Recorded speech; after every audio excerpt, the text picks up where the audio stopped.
नमस्कार, जय हिंद, जय भारत। मैं फातिमा निखत BDS न्यूज़ में आपका स्वागत करती हूं। आइए देखते हैं आज के समाचार। देखिए साहब, आज जो है 18 मई 2021 है।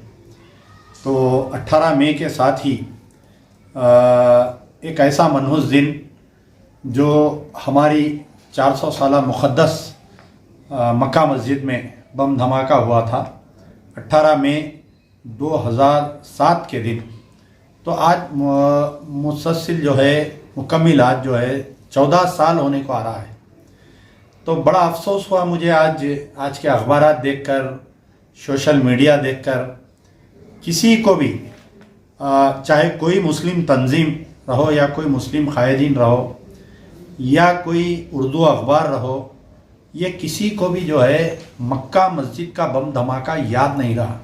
ये बड़े अफसोस की बात है। सबसे पहली चीज़, हमारा ज़मीर इतना मर गया, हम इतने बेहिस हो गए कि हमको जो है अल्लाह के घर में जो बम धमाका हुआ था वो दिन हमको याद नहीं रहा।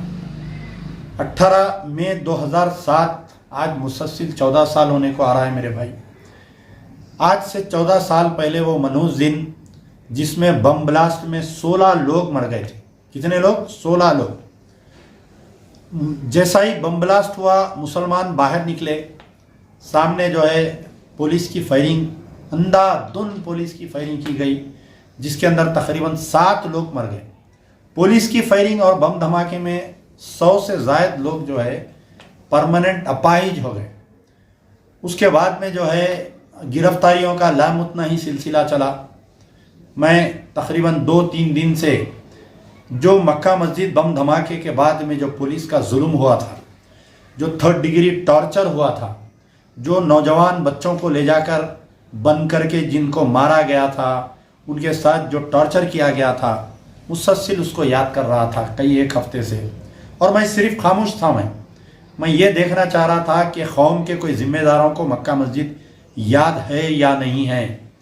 कौम के कोई तंजीमों को, जो गैर सियासी तंजीमें हैं, सियासी तंजीमें हैं, जैसे जमात इस्लामी हिंद है, तामीर मिल्लत है, मजलिस इत्तेहादुल मुस्लिमीन है, इन तमाम को जो है मक्का मस्जिद याद है या नहीं है, ये मैं देखना चाह रहा था। लेकिन बड़े अफसोस की बात है, बड़े अफसोस की बात, अफसोस के साथ ये कहना पड़ रहा है कि एक भी तंजीम को या एक भी कायदीन को मक्का मस्जिद याद नहीं रहा।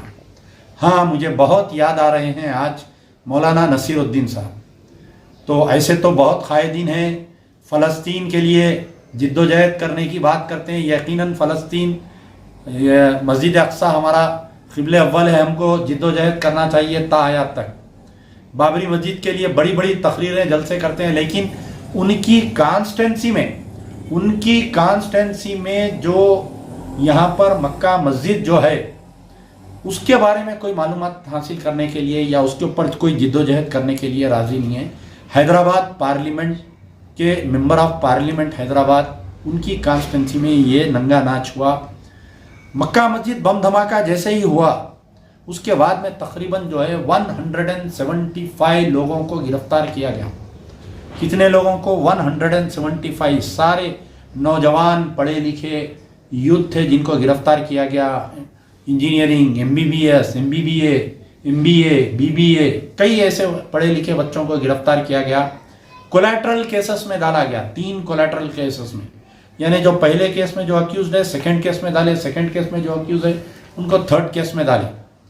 3 महीने तक इलीगल कस्टडी में रख के प्राइवेट फार्म हाउसों में टॉर्चर किया गया। जो कौम अपने शोधाओं को भूल जाती है, जो कौम अपने माजी को भूल जाती है, जो कौम का कायद अपने शोधाओं को भूल जाता है, वो मेरी नज़र में मुर्दा क़यादत है। वो मुर्दा कायद है मेरी नज़र में।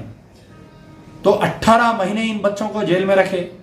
18 महीने के बाद में ये बच्चों की बेल हुई। जब ये बच्चे जेल में थे तो उस वक़्त की आंध्र प्रदेश माइनॉरिटीज़ कमीशन की तरफ से एक कमीशन का गठन किया गया था, जो L Ravichandra one man commission था। वाज़े तौर पे साफ वो कमीशन ने ये लिखा कि बच्चों को किस तरीके से टॉर्चर किया गया था, किस तरीके से मारा, उनको लाइट के शॉट्स दिए गए, रॉड्स को गर्म करके उनको चुरके दिए गए। लेकिन आज की तारीख तक भी 4 साल कांग्रेस की गवर्नमेंट थी, कभी एल रविचंद्र कमीशन रिपोर्ट के ऊपर कभी भी आकर उसके ऊपर कोई गुफ्तगू नहीं की गई असेंबली में। आज 7 साल होने को आ रहा है, 2014 से 2021 होने को आ गया, 9 साल होने को आ रहा है। आज की तारीख तक टीआरएस की गवर्नमेंट कभी भी एल रविचंद्र कमीशन की रिपोर्ट को टेबल करने की या बहस करने की या उसके अंदर जो रिकमेंडेशंस है उसमें पुलिस डिपार्टमेंट के बारे में कोई बात नहीं कर रहे हैं। कांग्रेस पावर में थी, बम धमाका हुआ, मुसलमानों को टार्चर हुआ, पुलिस फायरिंग हुई, लोगों को गिरफ्तार किया गया, इलीगल टॉर्चर सेलों में रख के मारा गया। मजलिस इत्तेहादुल मुस्लिमीन कांग्रेस के साथ रही, 2014 तक साथ में रही। आज टीआरएस की गवर्नमेंट है, आज तक एल रविचंद्र कमीशन के ऊपर कोई गुफ्तगू नहीं कर रहा है। 9 साल का अरसा गुजर गया, अभी तक जो है कभी एक मरतबा भी ऐवान असेंबली में मजलिस के अपोजिशन फ्लोर लीडर बोलिए या leader of the opposition Akbaruddin Owaisi एक मरतबा भी मक्का मस्जिद के ऊपर गुफ्तगू नहीं की है। साथ में जिस वक्त पे एल रविचंद्र कमीशन की रिपोर्ट तय की गई थी, एक जो है भास्कर राव कमीशन भी एक गठित किया गया था कि मक्का मस्जिद बम धमाके के पोस्ट जो फायरिंग हुई उसके ऊपर आज की तारीख तक भी भास्कर राव कमीशन की रिपोर्ट ऐवान असेंबली में नहीं रखी गई। कांग्रेस की गवर्नमेंट के साथ मजलिस इत्तेहादुल मुस्लिमीन, टीआरएस की गवर्नमेंट के साथ मजलिस इत्तेहादुल मुस्लिमीन आज की तारीख तक नहीं किया गया। तो 5 साल कांग्रेस का और ये इसकी जो तहकीकात थी मक्का मस्जिद बम ब्लास्ट की, सबसे पहले तो जो है कि सबसे पहले स्पेशल इन्वेस्टिगेशन टीम को दिया गया था, उसके बाद में जो है सीबीआई को दिए, फिर उसके बाद में एनआईए को दिए। जैसे ही बीजेपी की गवर्नमेंट आई, 2014 में बीजेपी की गवर्नमेंट आने के बाद में सिस्टमैटिकली इस केस को कमज़ोर किया गया। मजलिस की क़यादत दावा करती है कि हम हवाओं में बोझ सुनकर कह सकते हैं कि बारिश होने वाली है। लोग हमारे मुखालिफिन जो है मोटी मोटी बूंदों में भीग कर कहते हैं। तो मजलिस की वो हवाओं में बोझ सुनने की सलाहियत कहाँ पर गई थी, मैं ये पूछना चाह रहा हूँ।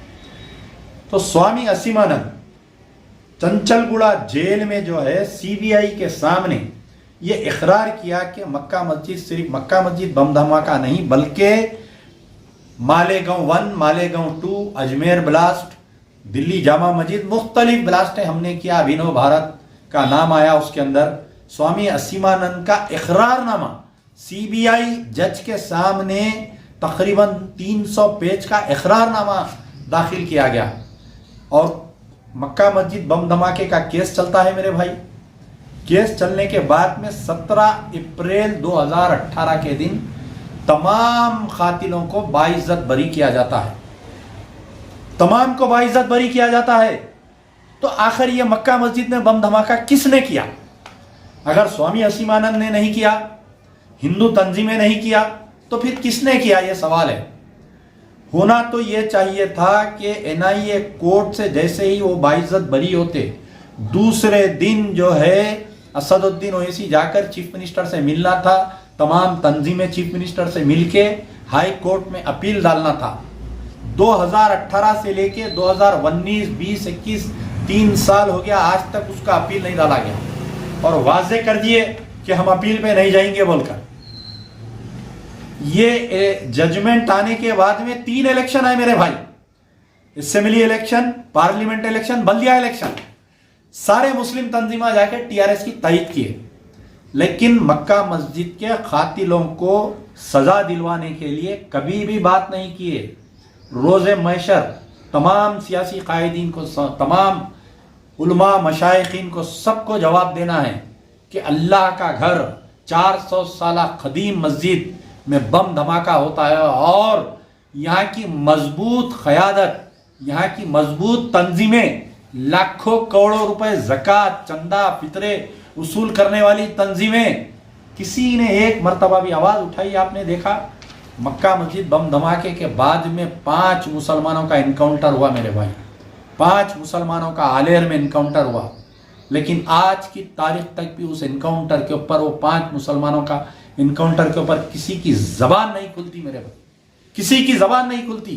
बज़ाहिर तौर पर 0 ओवर में असेंबली में, जबकि कोई हुकूमत इसके लिए जिम्मेदार नहीं होती, जवाब देने के लिए एक मसला साल को एक आध वक़्त, 6 महीने को एक आध वक़्त मसले को उठा दिया जाता है और उस मसले को दबा दिया जाता है।